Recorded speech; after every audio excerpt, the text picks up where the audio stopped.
Hi guys, in today's video, I'll be reviewing this cheapest on the market 7-inch 2D car stereo 7018B. Supports Android Auto and CarPlay. We'll show you few tips and tricks, so stick around till the end.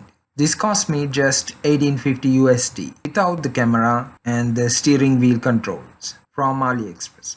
Hello guys and welcome back to my channel. If you've never been here before, please take a second to show some support by subscribing to my channel. I appreciate every single person, but if you've already done so, well, thank you very much. You are a star. Supposed to be 1080p video format. It supports MP3, WMA, WAV and quite a few video formats as well. It's got full MOSFET amplifier. You can screen mirror your Android phone or Apple iPhone. Okay, this is how it arrived. Here's the box. Just a few scratches and dents. Not much information on it. Acado on this side. It says here on the sticker 7-inch 2-DIN car radio, MP5, auto, multimedia, play, touch screen and Android Auto, Bluetooth, CarPlay. Now when we open it, we'll find a manual with the cables and a remote control.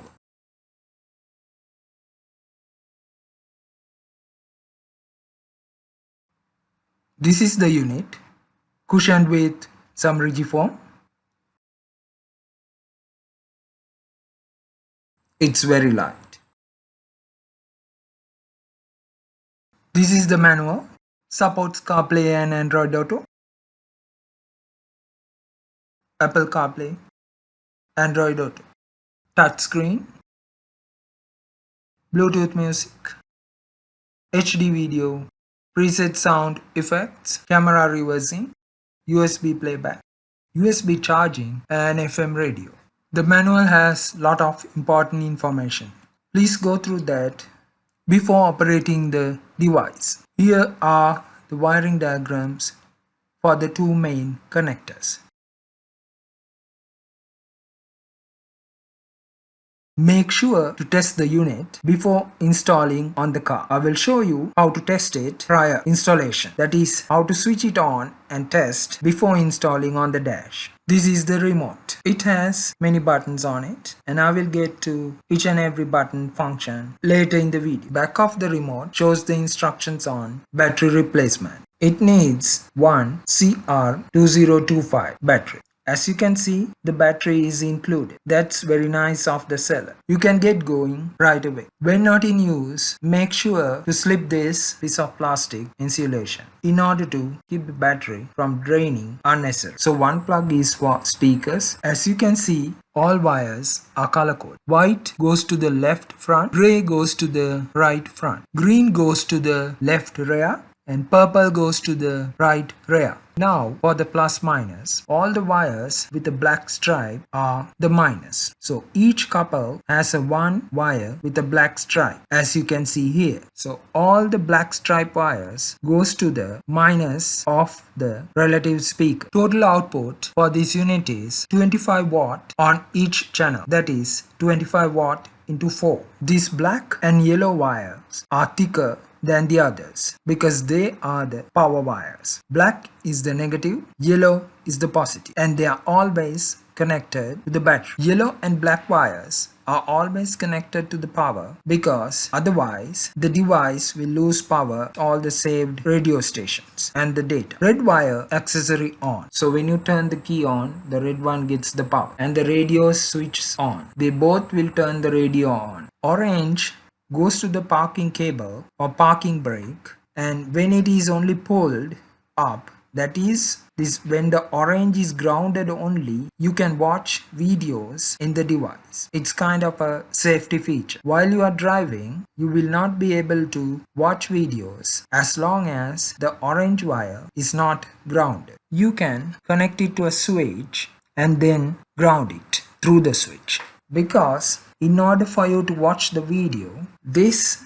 orange wire must be grounded. Otherwise, the unit will not play videos. So, here we will just connect it to the negative side in order to create that scenario of grounding the wire. When you pull the handbrake up, there's a switch which allows a connection to go to the ground. You can check that if you remove the center console of your car and check near the handbrake. The pink one is for the reverse camera sensor or reverse sensor. It automatically switches the device into the reverse mode and shows the reverse camera input on the display. Brown goes to the steering wheel control remotes. Green is for illumination. The blue one, which is antenna out, to extend your antenna, or your amp to turn your amp on. Typical touch screen. USB port.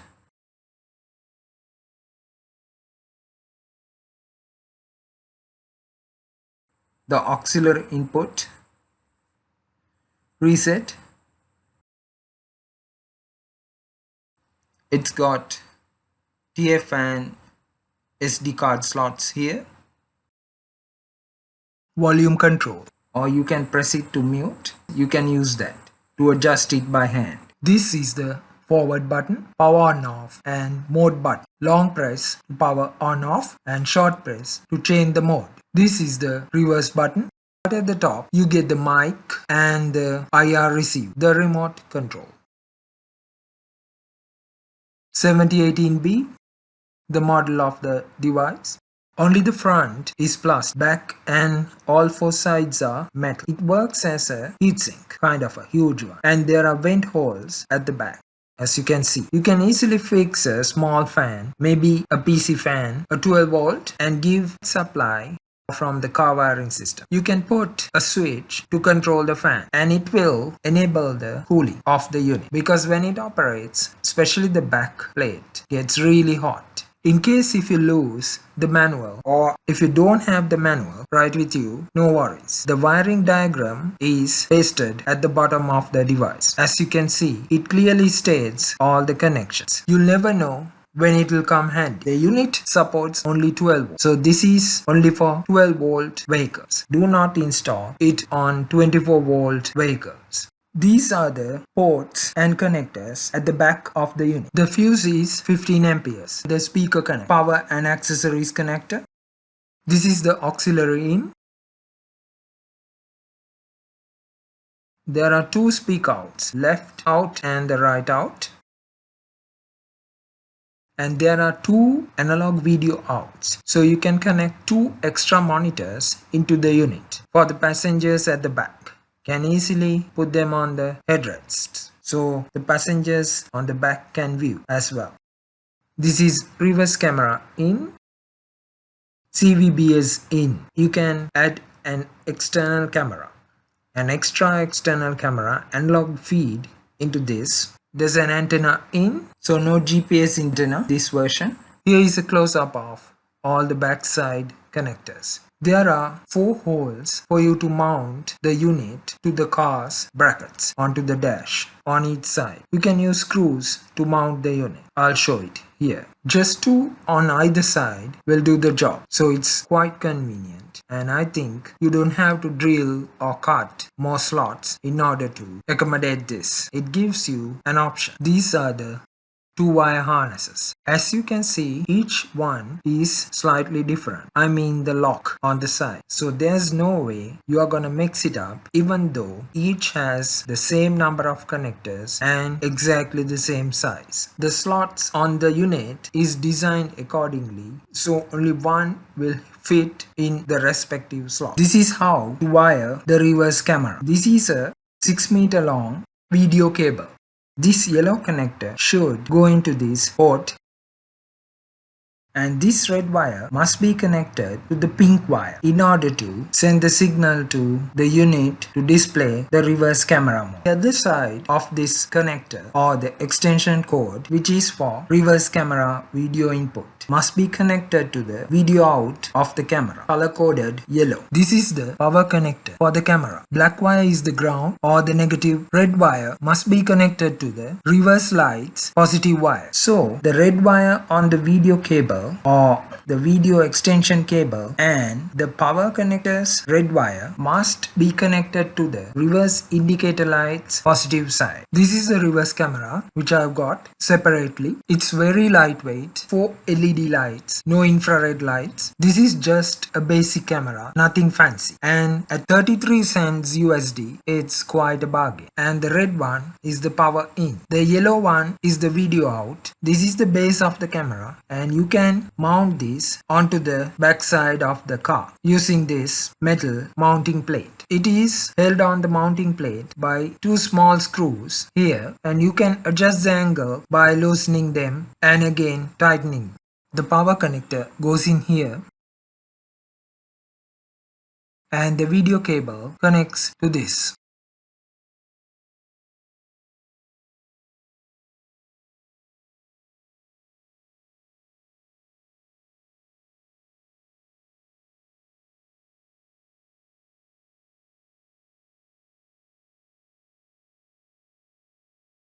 Other end of the video extension cable goes in to camera in here on the device. I have connected yellow and red wires to the positive and the black wire to the negative and given 12 volt to power up the unit. I'm using a PC power supply as the power source.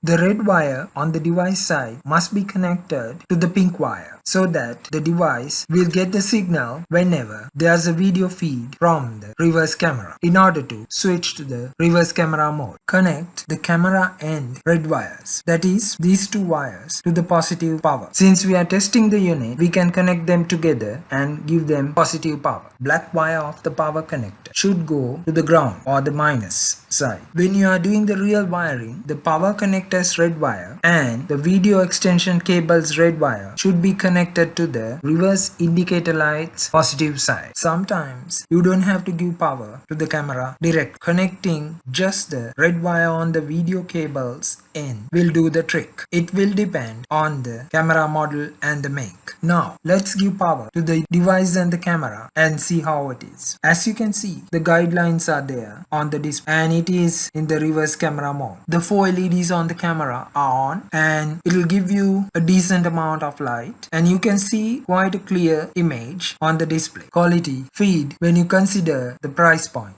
of 33 cents, quite worth the price. I'll delve into all the great features this has in my next video. If you find the wiring a bit confusing, please leave a comment. I'll help you as much as possible. With all that guys, it's the end of the video. Thank you again for watching. I hope you enjoyed this video. Please support this channel. Don't forget to like, subscribe, share and comment. Have a nice and a lovely day. See you next time. Bye.